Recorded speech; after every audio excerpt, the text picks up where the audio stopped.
It's Two on the Aisle with me, Charles Gross, and Leslie Hoban Blake. Tonight, reviews of Whorl Inside a Loop, Quare Land, John, Desire, and Travels with My Aunt. Ladies and gentlemen, welcome to Two on the Aisle. And how are you, Leslie? Oh, Charlie, I'm tired, but I'm here, and I'm happy to be so. Okay, well, Leslie's been very busy. You're archiving all your I'm archiving, and not only is it going to go to Ohio, I've just been asked to put a little bit of it in the New York Public Library at Lincoln Center, and I'm over the moon. Over the moon, Charlie. Well, I think we better start adding to it then. So shall this stuff goes in there too, trust me. All right, well, Whorl Inside a Loop. Yes. Remember, this is for Lincoln Center, so I'm starting with this one. This is from Second Stage, and it's a play that was written by Sherry Scott and Sherry Renee Scott. Sherry Renee Scott. Okay, and but I wouldn't be surprised if she gets it wrong occasionally too. I don't know. She didn't always use all those names. She was Sherry Scott for a time. Anyhow, it's based on something that she actually did. She went into prisons and she worked in writing workshops with lifers, really hardcore criminals, and some guys who claimed they were innocent.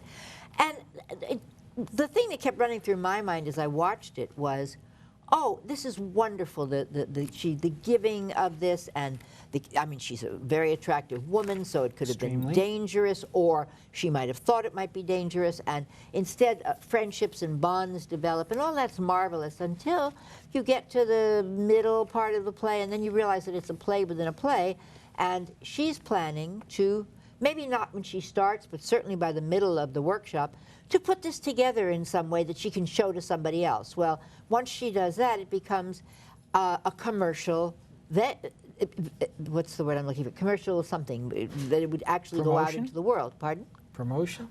A project, a commercial project. Let's use the word project. Anyway, it would be going out into the world, and somebody would be getting money for it. First, somebody would have to, put it up to make it into something, and then even if it was a book. Right. And so the idea becomes, whose life is it when you're doing something like this? If you're working with a bunch of people, and of course, the prime example of that is in Chorus Line, which was made the same exact way. Right. Michael Bennett stuck a bunch of dancers in a room. The difference was the dancers knew what was going on. No, the dancers had no idea that their very words were going to be used. Ultimately, there were lawsuits to get money for this. But they only knew that they were doing a workshop, and it would be loosely based on the work that they did. And it was word for word. Really? When they started to hear... I read it differently. Well, that's how I read it, and I knew some of those people. I believe they all had a piece of it. No, they didn't have a piece of it to start with. That's the whole point. They got a piece, and they had to sue in order to get it. Michael Bennett went, oh, but it's a show, and they were going, yeah, and that's, I said this on such and such a day, and you can't use it. Here's the thing, and maybe the story of A Chorus Line will make a very interesting play someday. However, Sherry Renee Scott had major success mining her life, or at least a fictionalized version of it with Everyday Rapture. A wonderful show. Now, putting aside, I enjoyed it. Yeah. One major difference is she doesn't sing here. Yeah, she doesn't. And that's okay. She's a good actress, but this is not a very good show. I mean, the most interesting part of the show was, will Sherry Renee's bra set off the metal detector? I mean, they have all these scenes where this guy has a wand that he's pulling over her, and her bra keeps setting it off. Right, well, something they don't usually have to worry about with the guys. They worry about the shivs, but not about the bras. Right. That's. And I found the play can be a little confusing because the actors who play the inmates also play other roles. Everybody, they play all the roles. And they really don't do much. They're wearing their orange everybody is an prison orange, is the new black, all the time. So Sherry Renee is the only one who's wearing something different.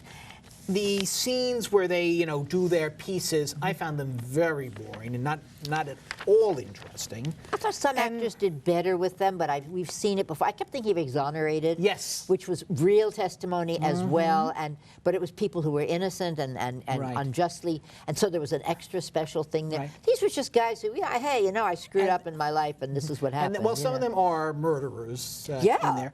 And then there's the plot twist that we find out in the middle of the play as to why why Sherry Renee is actually, or her character, you know, her alter ego here. Well, I already mentioned that. But I wanted to name a couple of the actors doing because it. She's called a volunteer. Yes, well, here. I think that some really interesting work was done, and I just think that names need to be read because you can't tell who was which. So No, not at all. But Derek Baskin, Nicholas Christopher, Chris Mayers, Ryan Quinn, Daniel Watts, and Donald Weber Jr. And it was a real ensemble piece. I mean, you don't see an ensemble, and she was part of that ensemble. She did not come forward as a star. I disagree. To me, she was the center and the focus of the show. No, I didn't see we that. actually have some scenes. Okay. And first of all, I should say, Whorl inside a loop. That's a type of fingerprint that she has, and somebody else in the prison has. If we actually found out who it was, I must have missed that part. I don't know. But here are some scenes from Whorl inside a loop. So, I gave the men an assignment for your class today. Write an autobiographical monologue about anything they want, even the crime that got them in here. What kind of crimes would we be talking? There are no sex offenders in your class. That's a load off. Stats on sex offender rehabilitation, not good. But men convicted of murder, on the other hand, the data on that. Murder? Are you saying there are going to be men in my class who are... They've all been convicted of homicide, yes. One of them wrongly convicted. Can I sit next to that one? And we're rolling. I wish they told me. And we're rolling. I just had a mani-pedi. And we're rolling. Nice. You got a whirl. I know. 1, 2, 3, 4 whirls? And is Oh, that my thumb. Yes, it is. Peacock eye. almost? If this part right here just completed the circle. Definitely a peacock eye. I was just told by a palm reader. Oh, you might want to get a refund because that right there is just shy of a peacock's eye. He seemed to know what he was doing. Well, I know about peacock's eyes. Whirl inside a loop. Characteristics: loyal, loving, trustworthy, capable of extreme acts of kindness. Yes, and thank you. Also manipulative, amoral, narcissistic, sociopathic, with criminal tendencies. It's either or. It's also. You can't be that good and that bad at the same time. You can't because your world ain't inside your loop. Okay, the one thing that got me thinking about this show had nothing to do with the show per se. I think the jail is supposed to be in Woodburn, New York. Oh. And I happen to know that in East Fallsburg, which is right next to Woodburn, there is a jail which used to be a hotel But you see, that I used to go to. if you had the time to do all that thinking while the show was going on, something was missing. That's usually the point. Something was definitely missing, like a show, like a play. Yeah, it was like, you know. And I will only. I love What would you Sherry give it? Renee Scott. I loved her in Everyday Rabbit. I loved her in so many things that I've seen. You know, Women on the Voyage of a Nervous Breakdown, Dirty Rotten Scandals. Debbie Does Dallas. She was a great Debbie. Wasn't she in Aida as well? She was. She was the only thing I liked about Aida.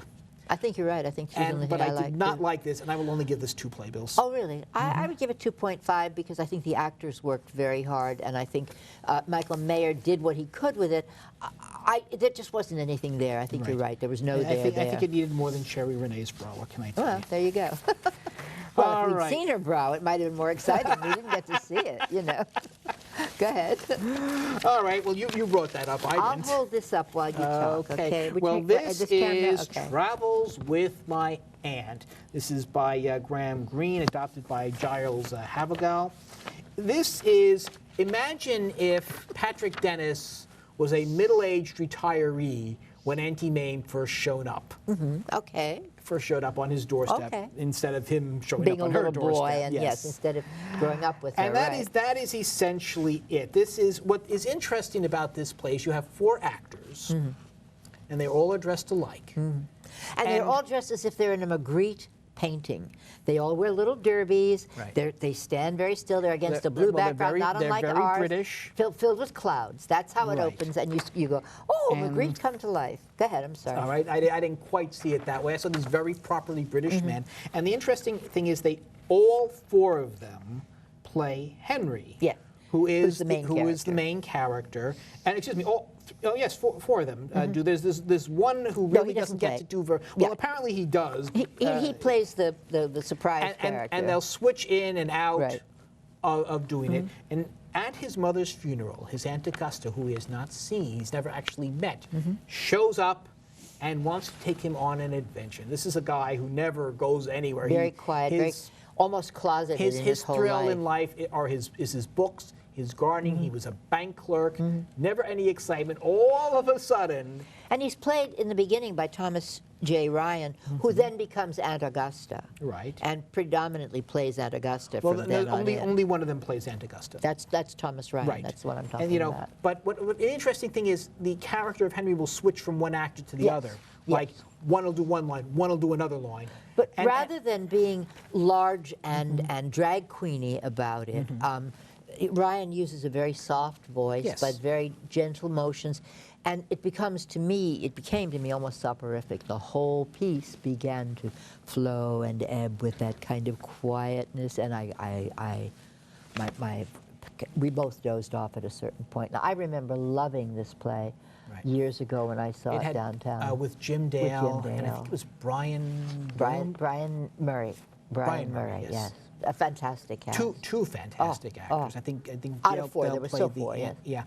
And I kind of agree with you on that. I think it's I loved it the first time.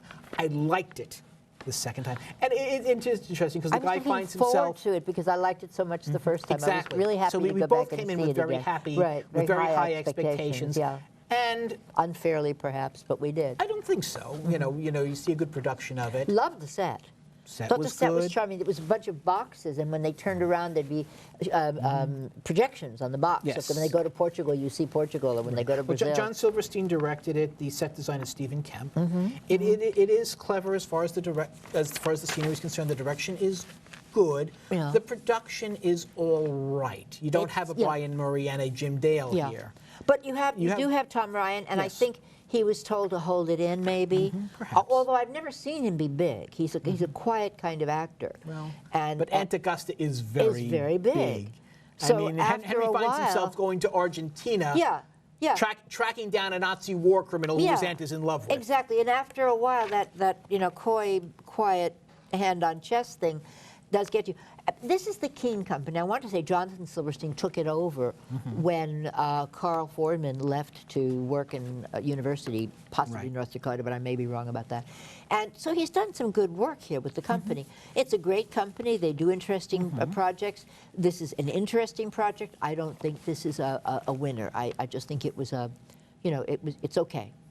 But my companion, who sort of will go to anything and not, he kind of dozed, and he never does that. I do occasionally, but he never does. All right. I won't say who it was. And your conclusion? Oh, I wanted to like it, so I would give it 2.5, a generous 2.5. Okay. Well, I'm giving it for the staging, not the staging so much as, but the set and the use of that. So it is the staging. I would bump that up to 3. Okay. I think, but again, this is a show that you would expect to be, like 4. Yeah. Well, I Okay. came in expecting a 4. Well, there we are. or better. You wanted to say something about this next show, you said to me. I did. I'll hold is this up. This is the Quare Land. Quare Land, not Square Land. Nope. It is Quare. 2 things. No matter how liberal you are, you will end up feeling sorry for a real estate developer in this show. Oh, that's a matter of opinion. Wait, I'll talk to you about that. Well, to an extent. Okay. But this has one of the best openings. I know you love This about is Sam Beckett if his comedies were actually funny. Okay. It turns a guy in a bathtub, scene opens. Lots of bubbles. Lots of bubbles, thank God, because he's not a young guy. Peter Maloney. Yes, we love him. Very brave. And he's in the bathtub, and he stays in the bathtub. Never gets out. And he has his phonograph near and he puts on this song. I don't want to give it away, but it is the most appropriate song. Well, it's Enya. Is that not what he puts on? It's a rock and roll song. Oh, no, then that's not Enya. No, he talks about Enya and yes, he loves but Enya. that's not what he plays. Sorry. And I know then- which one you're talking about. Yes. It's a Bobby Darin song. Yes. We can say that. Okay. Yes, and it's not Knack the Knife. No, it's not. And then he has this elaborate pulley system, kudos to whoever designed that, where he pulls a beer out of another part of the bathroom. I won't give that away. And I'm thinking, how in the world are they going to top it? Well, now can I talk about it? Because they don't Yes. top it, really. No, they don't. But what they did, and it's interesting, it's our dear friend Karen Riley who has been on the show, and It's the Irish Rep, which we like, and it's Peter Maloney, whom we adore. He's just won a Lifetime Award, I think, maybe from the Obies or something like that. It's not dissimilar to the role that he played in that show that was on Broadway by John Patrick Shanley. I'm not coming up with the name of it, but it had Mullingar. It was called Mullingar, and he played an old somebody. He's an old fart. But he didn't bring the bathtub. No, it wasn't in the bathtub. Okay. But it's basically a monologue at the top, and he's talking, and in walks this guy who is, we don't know at first who he is, but it turns out he's a real estate developer. Now, I wanted to say, you said that it made you feel, because this is your world, I picked up a copy of one of the Irish papers, which reviewed the original, and by the way, the man was much more robust. Peter's a kind of a teddy bear, let's put it that way, and the guy who did it in Ireland was more of a heavy drinker, a little better built. Well, I was thinking you'd be very happy because there's no bar scene in this show. Well, but there is drinking. But there is the drinking. But it's okay. Well, It's not set in a bar. You're right. I'm happy about that. But what they talked about, see, there's stuff going on in Ireland that we don't know about, and it's land grabbing.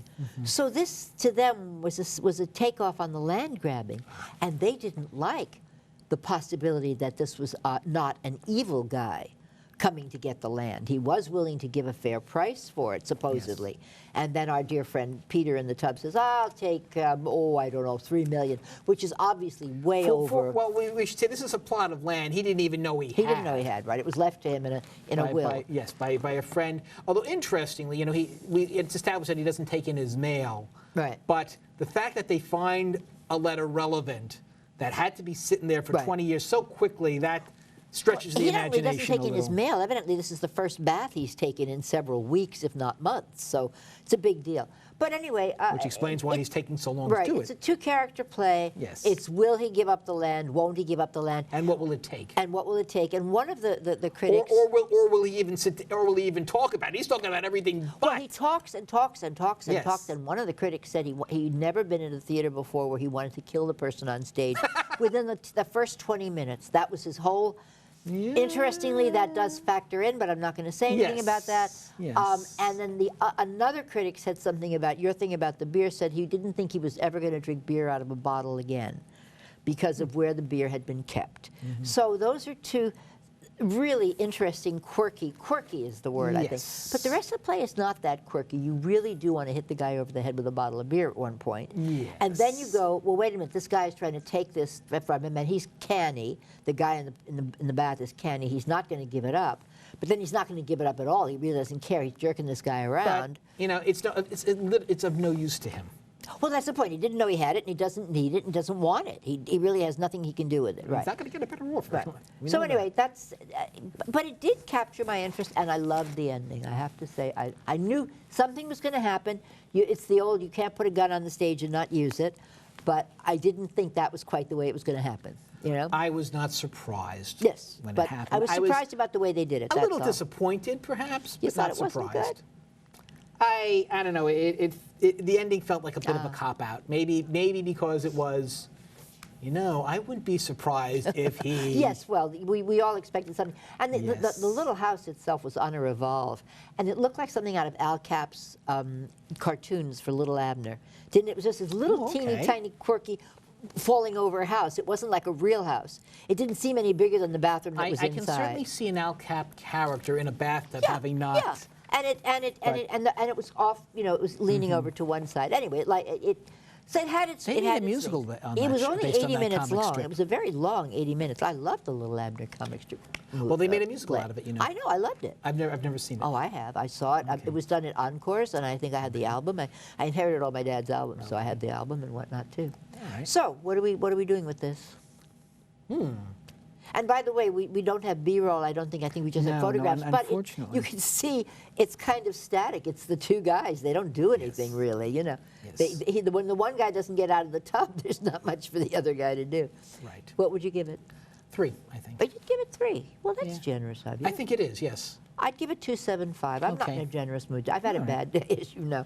I'm giving it slightly less. But where do we go from here? All right, where we go from here is there are occasions where Leslie and I do not see the same play.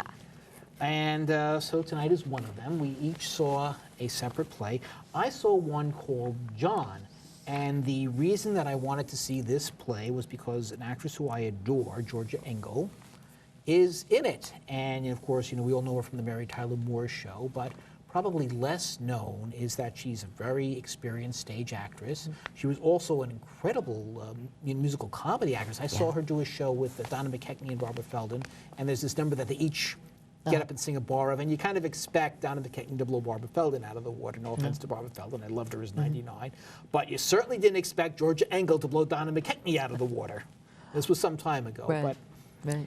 And so here you have Engel as the owner of an inn or a bed and breakfast or something, and you have this young couple played by Christopher Abbott and Hung Shao, boy and girl, come in. He's Jewish, she's Asian, and they're trying to get the relationship back together, and he's there mainly to see, American Revolution and Civil War stuff.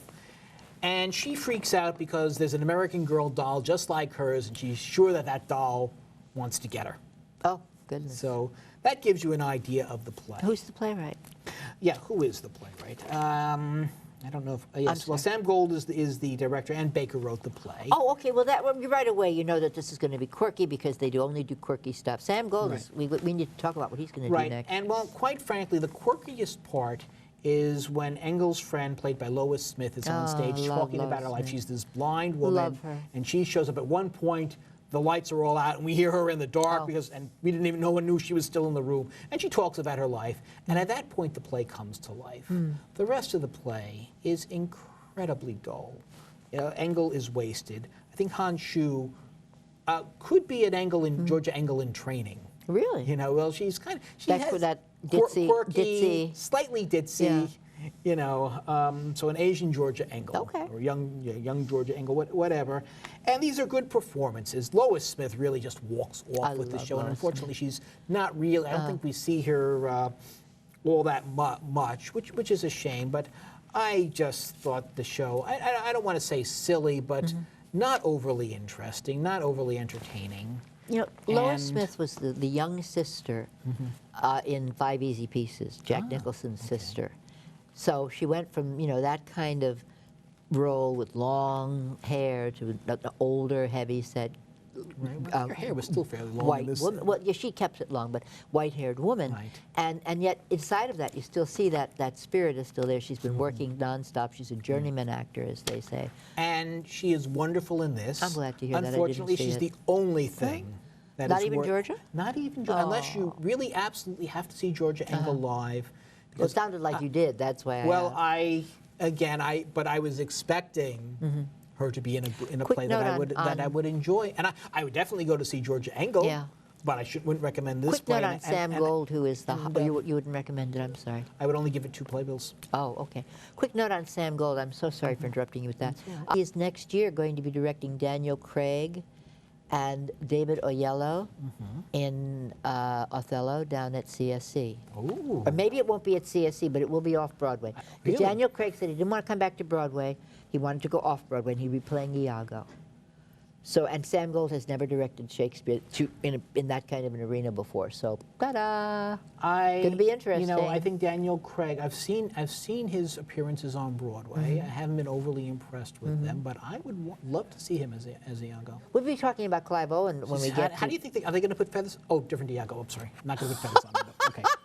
It beats me. I don't know. Yes, I saw Christopher Plummer do it with James Earl Jones, who we'll be talking about in an upcoming show.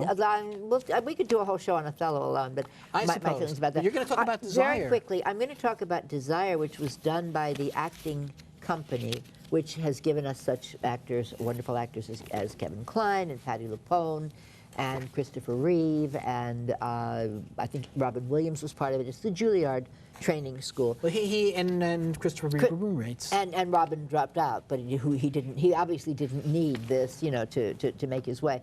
Right. And what happens in the show, and we do have some B-roll on this, which is to say we have some live action.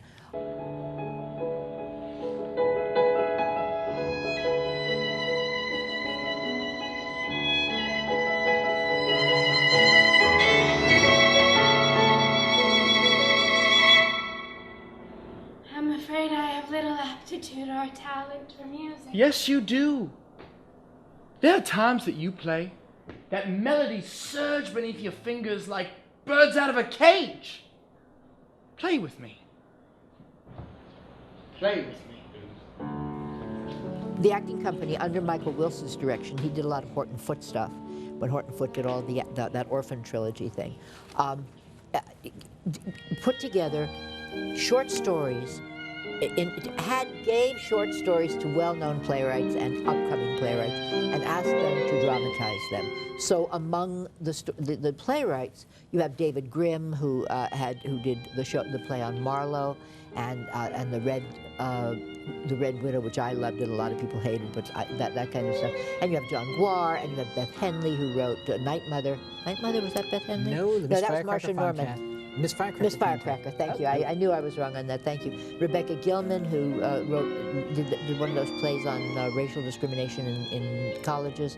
And then two names I don't know quite as well, Elizabeth Erloff and Marcus Bradley. And the point of the story is, if I named the different plays, that you might know the short stories, you might not know them. What was exciting was that the concept was desire. Every single one of the plays is about desire, whether it's about desire for someone else or for something else, whether it's a desire for between same-sex people or opposite-sex people.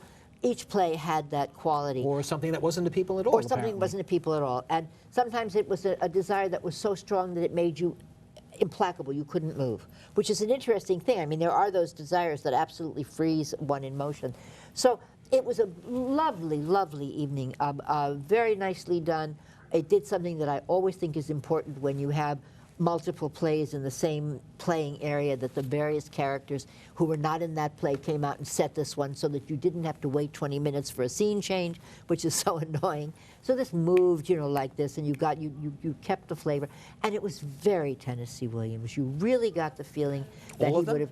They were all Tennessee Williams stories, and you really got the feeling. You didn't mention that before. Oh, I did. I said they took Tennessee Williams. Oh, okay. I said, but anyway, I didn't say it. I should have said it, certainly.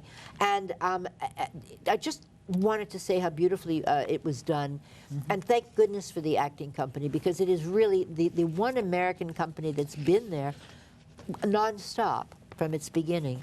So many companies come and go, but the acting company is there, and John Houseman started it, you know, and it just keeps going. Right. So anyway, I was very taken. John Houseman, who put in all these years as a director and a producer, and is probably best known as an actor for The Paper Chase. Yep, and gave it back. I mean, this was this is his legacy, is this company.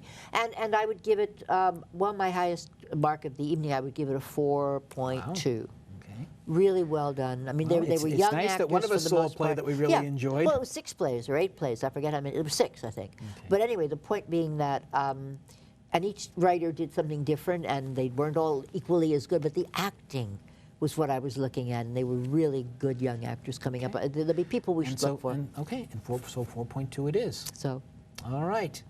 And that is our show for the evening. And when you go to the theater, look for Leslie and me, us two, on the aisle.